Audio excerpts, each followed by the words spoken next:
In the last lecture, we discussed the response of an undamped system, and we found out that there was an issue related to undamped system because it was a conservative system, and so it could not model the energy loss.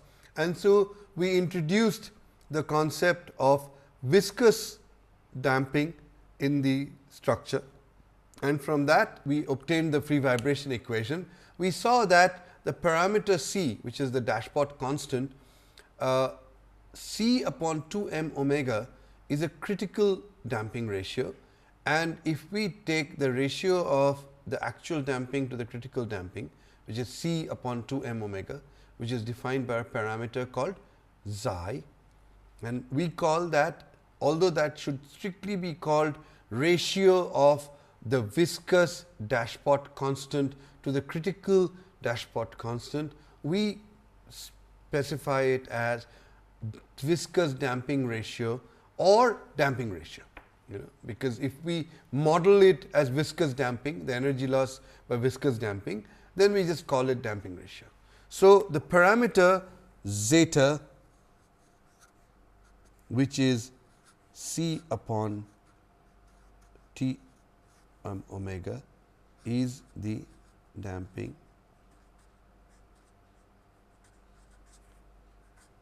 ratio, and we saw that if xi was greater than 1, it was over damped, over critically damped, which is over damped. Xi equal to 1, it was critically damped, and we got a qualitative assessment of the response, and we saw that in both the over damped system and the critically damped system, you essentially got only one directional response. So, there was no cyclic response. So, there was no vibration. Okay? And then we said that look, for xi less than 1, which is under critically damped, or as we say under damped, all structures exhibit under damping. Okay. So, therefore, since we are looking at only structural dynamics, we are strictly interested in xi less than 1 kind of a situation, and in fact, in structures it is seen that xi is actually significantly less than 1. We will see what that entails. Let us now first try to solve the free vibration equation for the underdamped system, and this I will go through in detail. So, let us see what does it become. S, if you think back, became minus xi squared plus or minus I omega into 1 minus xi square. Okay. So, if this is the situation, okay, I am going to define a parameter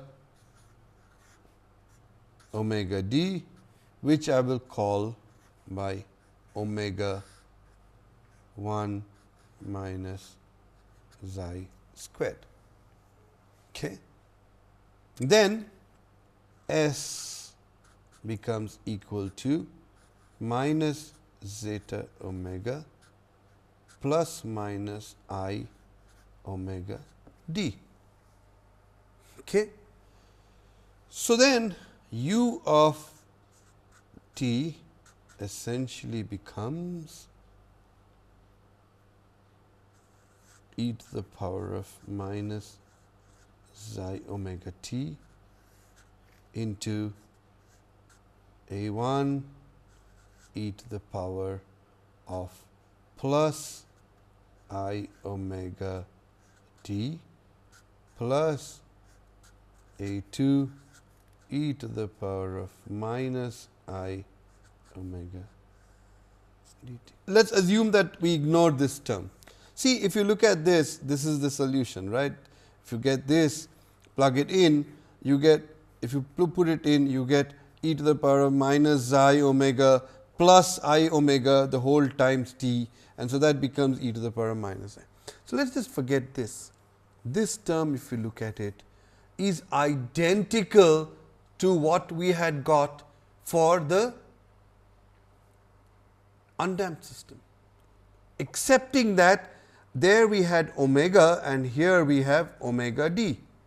And without going through the entire process all over again, since these are complex functions and this is a real function, this is real. So, it is only this is the complex. We know that this will actually be of the form, I have already defined this in the last lecture, the lecture before last, and this will essentially become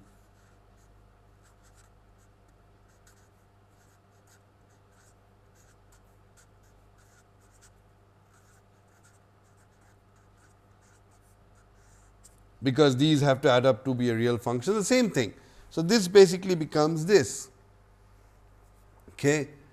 So, from here to here, the procedure is exactly the same as we got for the mu double dot plus k u is equal to 0 term. So, this going from this exponential to this, I am not repeating the same thing that I have already talked about last time. So, essentially what does this look like qualitatively? Let us look at it qualitatively. Qualitatively, this looks like variation with time u of t. If you look at this, term, this is again identical, it is a harmonic function. So, it is a harmonic function, excepting that what you have is a harmonic function modulated by an exponentially decaying function. So, if I plot this,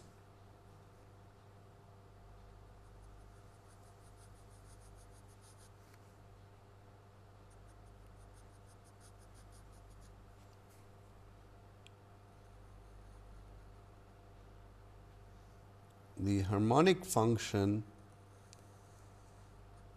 is modulated by an exponentially decaying function,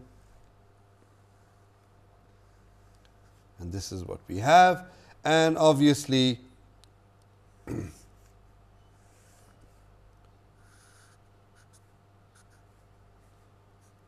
T d, which is 2 pi upon omega d. Okay. So, in a sense what we are saying is that this is the time period, and the only difference here from the previous undamped situation is that omega d is omega into 1 minus xi squared. This was the natural frequency for an undamped system. This is the natural frequency for a damped system, and the relationship between these two, if you look at it, is what? Let me plot this. Omega d upon omega is equal to square root of 1 minus xi squared. This basically means that omega d upon omega squared plus xi squared is equal to 1. What is this the equation for?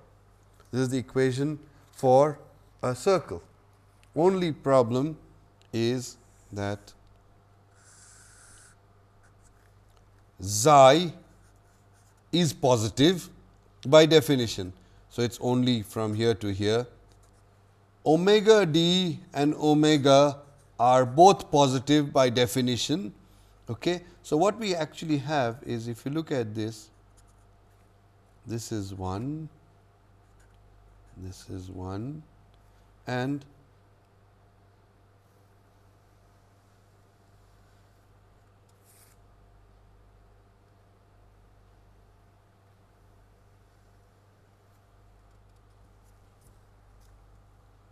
this defines. So, in other words, when xi equal to 0, omega d upon omega is equal to 1. Well, obviously, if xi is equal to 0, you have an undamped system, and omega d and omega are the same. The damped system and the undamped system frequencies are identical. When xi is equal to 1, which is critically damped system, what happens to omega d? 0. Why? Well, we saw, right? Critically damped system, you do not have any vibration. If you do not have any vibration, what is omega? What is omega d? The damped system natural frequency. If you do not vibrate, damped frequency of natural frequency of the damped system is 0. It does not vibrate. So, that is what we have here. Okay. So, therefore, essentially what we have is that now I said something, didn't I, that most structural damping xi is very much less than 1. In other words, xi is in this zone. The probable xi's are in this zone. So, if I look at this, okay, let me take this as 0.1. If I take 0.1, substitute into this, what do I get? I get for zeta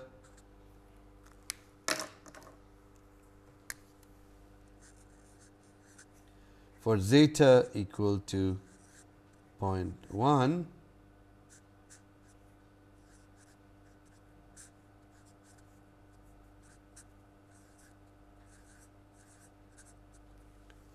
for all practical purposes 1. So, as long as xi is less than 10%, 10% implies 0.1. Okay. The damped frequency and the undamped frequency are practically the same. So, there is almost no, in structurally damped systems, because most structurally damped systems have less than 10% damping.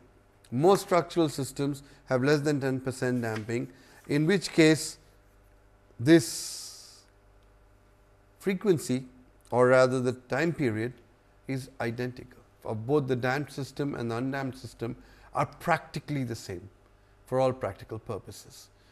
So, in other words, all that happens due to damping is this exponentially decaying, and this in a sense represents the energy loss in the system. Okay. So, in other words, what we are doing is we are actually defining the energy loss in the system. So, now the question becomes, remember I said I could not find out C for a structure. Can I somehow find out xi? Can I find out xi? Before I do that, let me actually solve it, because it's interesting to actually solve for the system. And so, let me go back to my u of t is equal to e to the power of minus zeta omega t C1 sin omega dt plus C2 cosine omega dt. And now, what I am going to do is substitute t equal to 0. So, what we have is u0 is equal to 1 into C1 0 plus C2 into 1. So, what we have is C2 equal to u0. We get this. We get this solution. Okay. Next, how do I find out C1? Well, differentiate. Now, when I differentiate, I have to differentiate two terms, right. So, first I will differentiate this term. So, this will become minus zeta omega e to the power of minus zeta omega into C1 sine omega d plus C2 cosine omega d plus, now I am going to differentiate this one. So, this becomes e to the power of minus xi, and I get C1 omega d cosine omega dt plus C2 minus, this is minus C2 omega d sine omega dt. So, since there are two terms, I have to differentiate it both terms, and now I am going to put t equal to 0. So, what I am going to get? U dot 0 is equal to, let us look at this. Here we get minus xi omega, this is 1 into 1 plus C1 into 0 plus C2 into 0 plus 1 into C1 omega d 1 minus C2 omega d 0. So, let me just rewrite this. I am going to rewrite this entire thing in a proper way, and if I write it in the proper way, what do I get?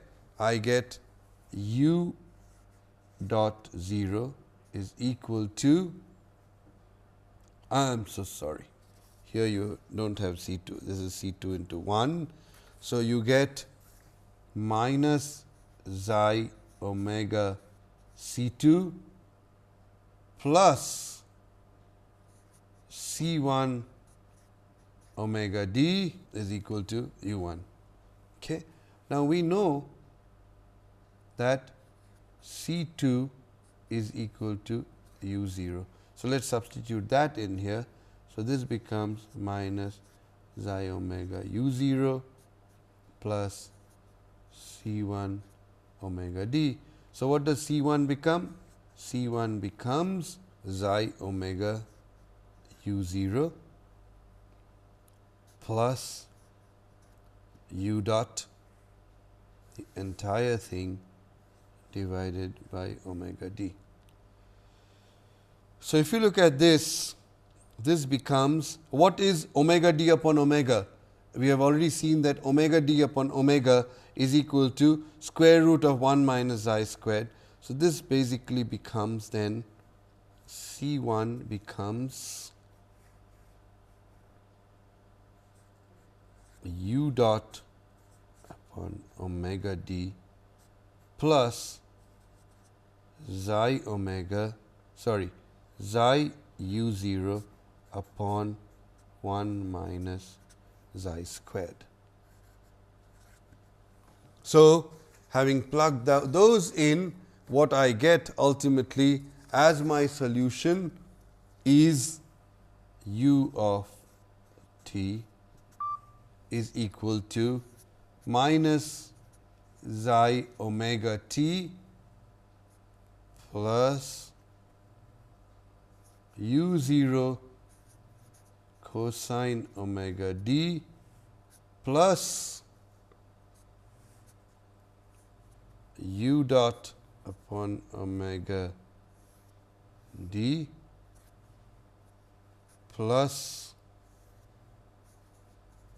zeta u0 upon square root of minus zeta d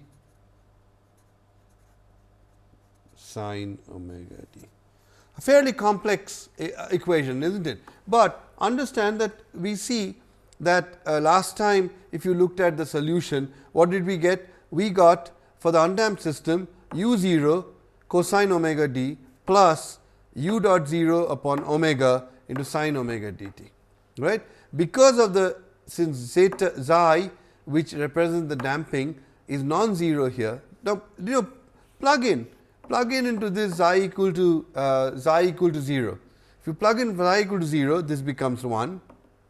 Okay, omega dB becomes equal to omega. So, it becomes u0 cosine omega t plus u dot 0 upon omega, this term disappears, sine omega t. That is exactly what we got in the undamped system.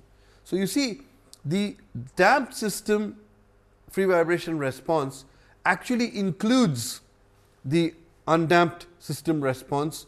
By just substituting xi equal to 0, we can get the solution. And if you look at it, I have just got you the expressions, but the expressions do not tell you anything other than the fact that this essentially is a simple harmonic motion modulated by an exponentially decaying function. Okay? I can rewrite this as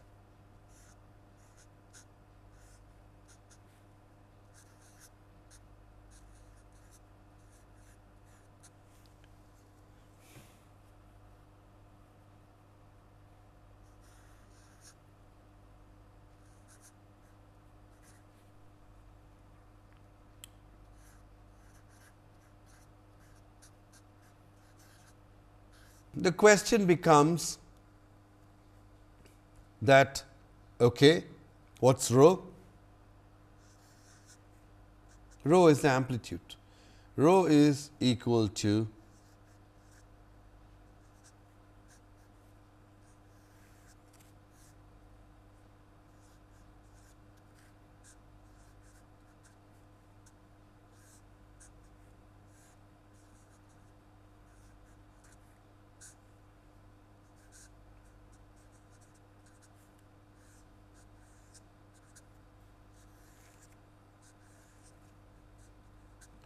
that is the amplitude rho. And what is theta?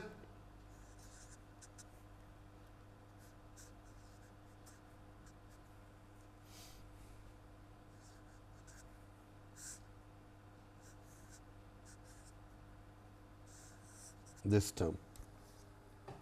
Okay. So, if we look at this particular thing, this is u of t, okay.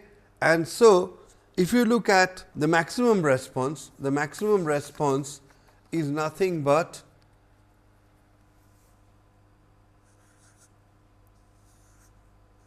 rho. Okay. Let us take a situation where this is my u 1. In other words, I am saying that, look, that if you look at it, this is what I am saying, that this in a sense is something like this is something like this thing starts here, goes like this, and then starts getting modulated. So, this, if you look at it, at this point, this is rho, and I am calling that as my u 1. Okay. So, I take this peak and this is my u 1, and after one cycle. So, one cycle is what? Up to this point, that is one cycle, right. That is, you will see, is T d. This is u 2, then after 3 cycles this is u 3. So, you understand, after every cycle, how much is one cycle? One cycle, okay, which is equal to 2 pi upon omega d. Okay. So, let me look at u n. Okay. So, if you look at this, if this is the solution, what I am saying is that this is 1, I mean at that instant time where rho, and this is 1. That is what this is, this point. So, therefore, this will always be 1 after every T d. So, this will always be 1. So, if I look at u n, it will only have e to the power of minus zeta omega. Now, t, I will have to define what t is. Okay. So, n cycle t is equal to n T d, right. So, if I take that instant of time as 1, so then this 1 is going to be an into rho. Okay. Now, where t is equal to NTD. So, I am going to put in NTD over here. So, this is equal to minus e to the power of minus xi omega, and t is NTD, which is 2 pi n upon omega d. See, n cycle t is NTD, NTD is going to be equal to 2 pi n upon omega d. So, this becomes then u n becomes this. If this is rho, then this is equal to this into rho. So, if I put upon u 1, this is going to be equal to e to the power of minus xi omega 2 pi n upon omega d into rho upon rho. So, this essentially becomes e to the power of minus zeta. What is omega d upon omega? This is 2 pi n square root of 1 minus xi squared. Rho cancels out, and so I can say that look, ln of u 1 upon u n is equal to xi upon into 2 pi n. Okay. Now, typically if xi is very much less than 1, square root of 1 minus xi squared is for all practical purposes n, and so therefore, what we have here 1 upon 2 pi n into ln of u 1 upon u n is equal to xi. Is approximately, because this approximation, because I have taken this equal to 1, okay, is approximately.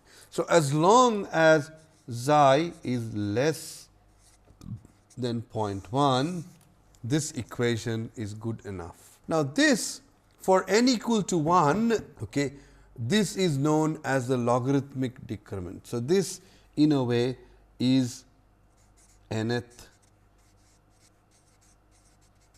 logarithmic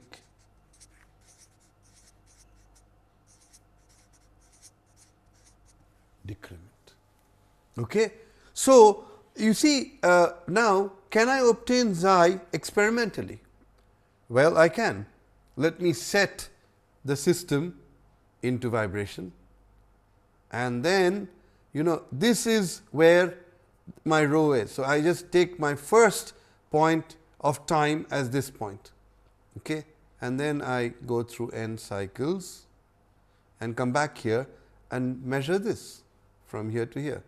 So, the original one was this one u 1, after n cycles it is this much.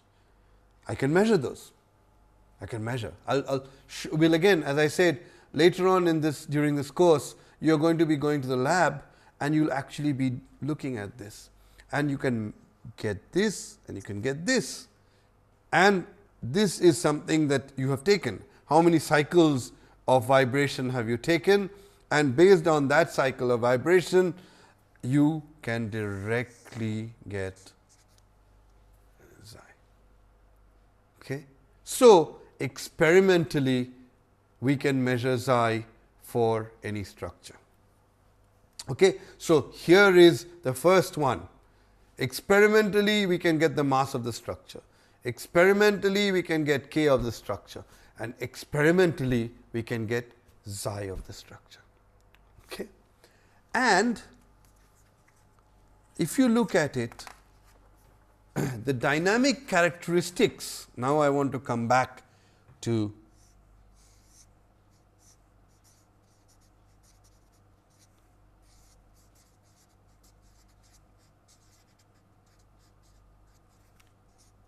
of a structure.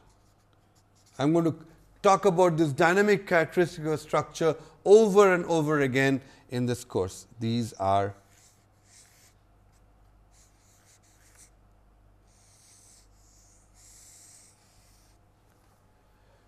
the natural frequency of vibration. Note that you ask me why omega and not why omega d. Well, you see omega d is equal to omega into square root of 1 minus xi squared. So, if I define my natural, and we have already seen that for structural damping, where damping is typically less than xi less than 0.1, and another thing, we do not really talk in terms of 0.1, 0.2, 0.3, we talk in terms of 10% of damping, 5% of damping. 5% of damping means 0.05 xi. Okay, 2% damping, xi equal to 0.02. So, for structures, damping is almost always less than 10%, and if zeta is less than 10%, omega d and omega are identical. So, therefore, we do not really talk ever again of damped frequency, because for structures, damped frequency and undamped frequency cannot be measurably separated. It can be mathematically separated. Omega d is not omega. Omega d is omega into square root of 1 minus xi squared. But put in 0.1. I told you, put in 0.1. What happens? Xi squared is 0.01.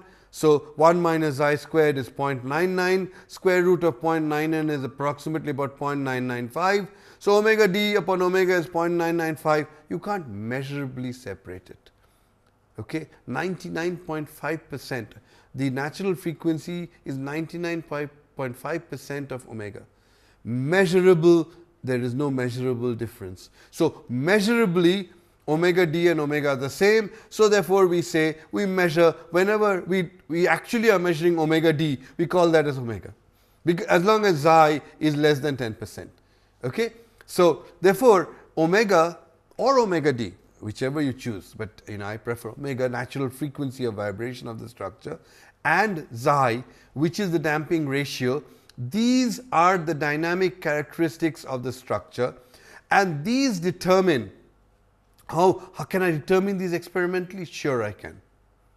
I can find out how much time one cycle takes. That's my time period. Omega is 2 pi upon the time period. I can measure it. Okay, xi, I can measure it, logarithmic decrement. Okay, I can measure it. So, both of these are measurable quantities for any structure. In fact, any building, you can actually, it's very difficult. You can do a numerical model of a building and then get the K matrix and the M matrix and get the omega, etc., etc. But you can actually measure it. Hit the building. I mean, you really need to hit the any normal building, you really need to hit it with a really heavy system. But let's assume that I have a system by which I can hit the building. Once I hit the building and I make it go in free vibration, I can get the frequency of vibration and I can get the xi from the logarithmic decrement. Okay. So, these are measurable quantities, and these are known as the dynamic characteristics of the structure. We will see as we proceed along that these omega and xi are parameters that determine the dynamic response of a structure to any kind of loading. So, when we say, well, anyway, we'll talk about that a little bit later, but this omega and xi, these two terms determine the response, and these do not need to be defined. This can be at least obtained mathematically, because K is a structure, K you can measure or you can numerically model, M you can measure and numerically model, and omega is equal to square root of K upon M for a single degree of freedom system. So, you can actually numerically model this, but this you cannot numerically model. This can only be obtained experimentally, and this also can be obtained experimentally. We do not need a numerical model. Okay. So, this now defines all the characteristics of a realistic structure, which models the energy loss, which models the vibration or free vibration of the structure. Okay. So, now this in a sense is the free vibration equation for, and again I want to go back I'll show you what the structure response looks like when subjected to initial displacement. This is what the response looks like. Okay. U0 initial displacement, initial velocity. If you do not give an initial displacement, you only give an initial velocity, then these two terms disappear and this becomes just e to the power of minus I u dot 0 upon omega d into sin omega dt. If you do not give it an initial velocity, then the response becomes u0 cosine omega d plus xi u0 upon square root of 1 minus I squared sine. Anyway, so I mean these are things that do not matter significantly, but the response can be got, and from the response we get the dynamic characteristics which are omega and psi. Okay. This in a sense completes our free vibration equation of a structure.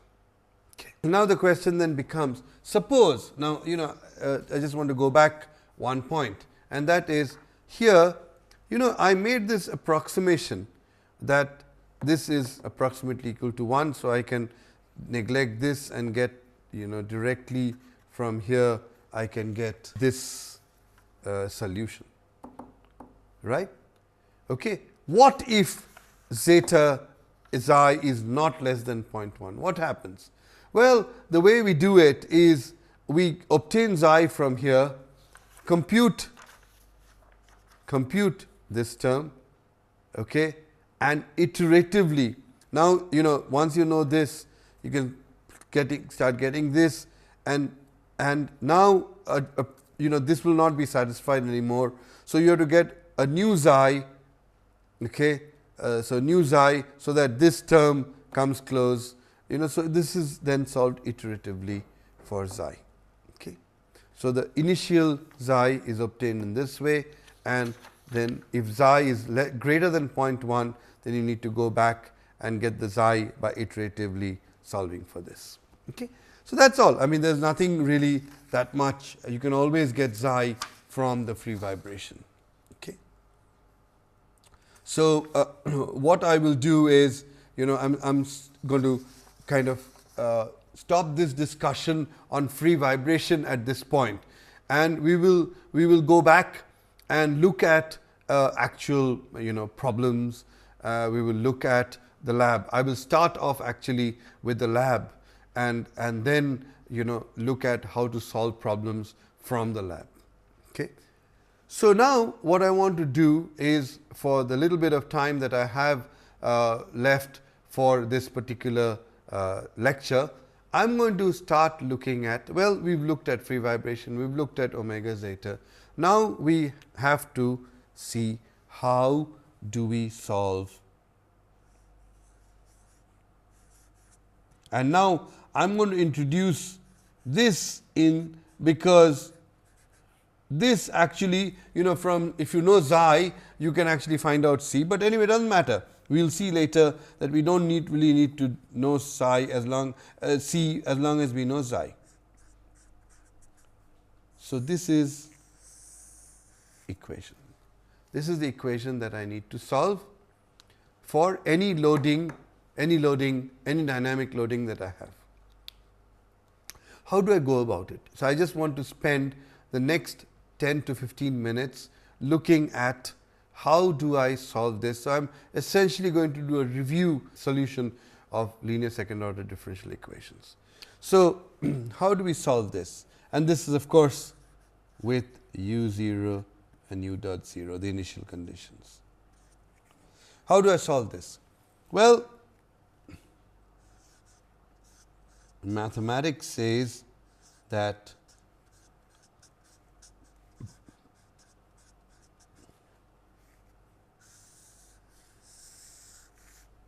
u of t is a sum of UH of t plus UP of t, okay, where what is UH of t? UH of t, the homogeneous part, UH of t is the solution to mu double dot plus cu dot plus ku is equal to 0, and u p of t is a particular solution to mu double dot plus cu plus ku equal to p. So, u p is given by the form of p of t. This is a particular solution. Okay. Given p of t, we can actually define a u p of t which can solve this equation with nothing else solved. Okay. And u h of t is a solution to this. What is this? This is nothing but the free vibration equation that we have already solved. Okay. And then what they say is that once you have got the homogeneous solution, which is a solution to this, we already know this, we have already got it earlier. U p is a particular solution which depends on the form of p of t. U p of t is very specific, it is a particular solution of this equation where u p depends on the form of p of t, and it exactly solves this. Okay. And once you have got that, then what we need to do is we need to say that okay, u of t is equal to u h of t plus u p of t, okay, and substituting t equal to 0, we can get u 0 is equal to u t of 0. And so, therefore, from that remember u h of t is what? U h of t is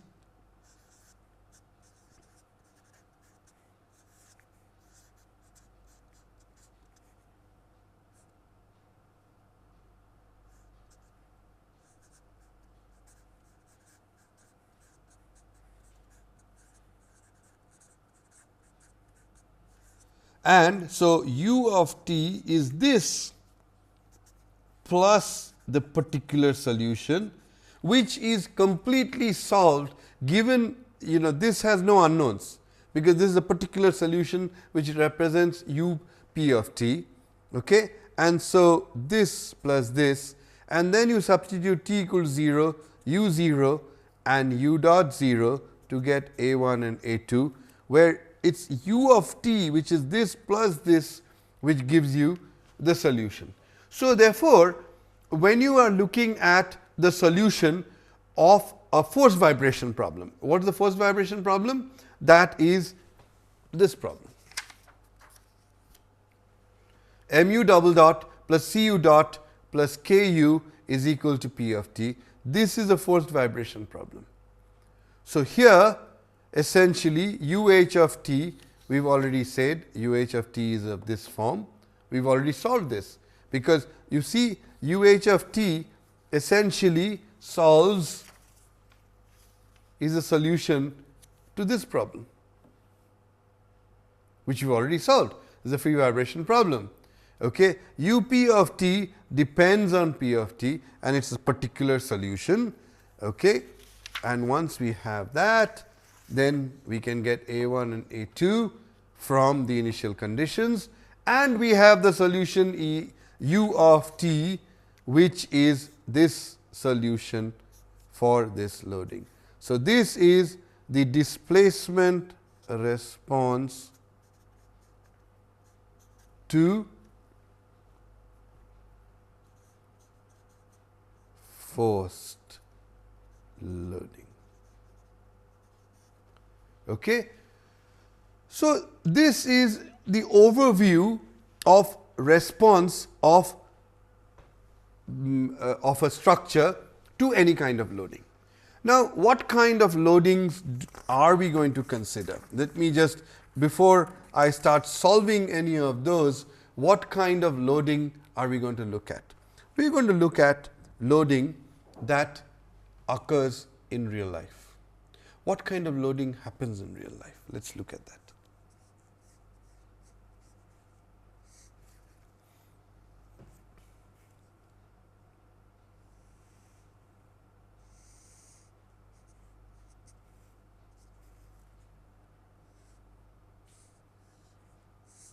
if we have a structure with a rotating machinery on the top, then the loading that the structure is subjected to is something like this. Okay. If this machinery is rotating at a constant RPM, then this is what the kind of loading that you have. This is known as harmonic loading. Okay.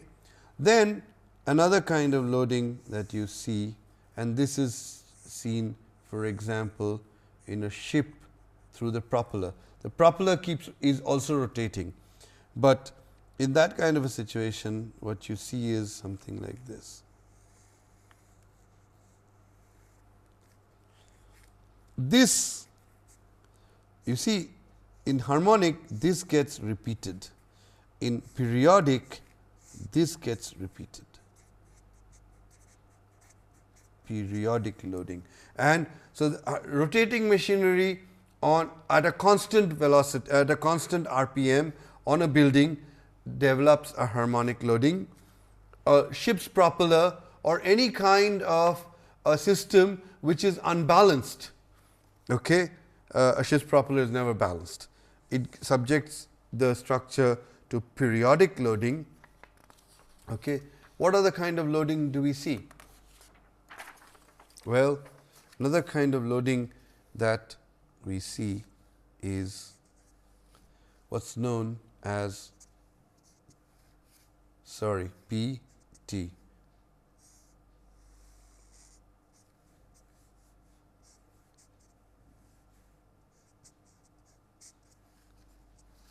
A blast load. If there is an explosion away from the structure and that the pressure wave coming and hitting the structure is of this form, where actually Td is significantly less typically than the time period of the structure, because this Td is in milliseconds. Okay. And blast loading typically can be looked at as, you know, we'll look at it later, as an impulse load, or for extremely rigid structures as a pulse load. Okay. So that's another kind of loading that we see. Okay. And then finally another kind of loading that we see is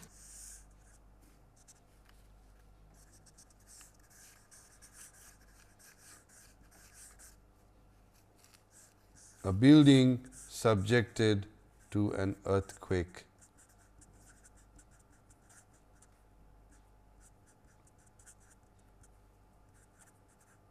Load. This is very complex, but it lasts only for a while. So, this is known as transient load. So, this kind of environmental load, whether it be earthquake load or whether it be wind load, is a transient load. So, what are the kind of loads that we are going to be looking at? The loads that we are going to be looking at based on realistic loads that you see on a structure. We are going to first look at harmonic loads. Then we are going to look at periodic loads. Then we are going to look at impulse and pulse loads, and then we are going to look at transient loads. What do we mean by transient load? These last for a while. Harmonic and periodic loads are, because you have a rotating machinery, these go on forever. These are not transient loads. These are there forever.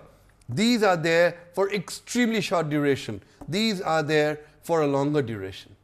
So, these are the kinds of loads that we have to analyze the structure for. Okay? And the significant next few lectures that I'm going to be looking at, we're going to be looking at the response of a single degree of freedom to a harmonic load. Then we're going to look at the response of a single degree of freedom to periodic load. Then we're going to look at the response of a single degree of freedom system to impulse or pulse type loading. And finally, the most complicated kind of loading we're going to look at, that's transient loading. And note that the equation that we are going to be solving, and I've already stated over and over again, is this problem where this load is going to be defined by these different kinds of loads. Once we do all these kind of loads, and these are the kinds of loads that structures are subjected to, we will be able to then start looking at what are the characteristics. Again, I want to go back and state something that I stated right at the beginning. We are going to solve linear differential equations. We are going to find out u of t as a function of the homogeneous and particular solution. All of those we are going to do. We are going to go through that process. But after having gone through that process, what we will be interested in doing is not the u of t, not the response time history. We will be interested in the peak response. And we will see, again going back, if we can find out somehow a P0 upon k, which is the static response, multiplied by a dynamic factor. If we can find out a dynamic factor for each kind of loading, then all we need to do is just and then prepare design charts for different kinds of loading. Then having looked at the characteristics of the load and the characteristics of the structure, we can determine the D, and once we determine D, we just multiply D into P naught as the pseudostatic load that we apply to get the dynamic response of the structure in its entirety to dynamic loads. Okay. So, I will stop here today, and I just want to reiterate that the reason why we look at different loads is not because they are there, but because they represent realistic loading that a structure is likely to see.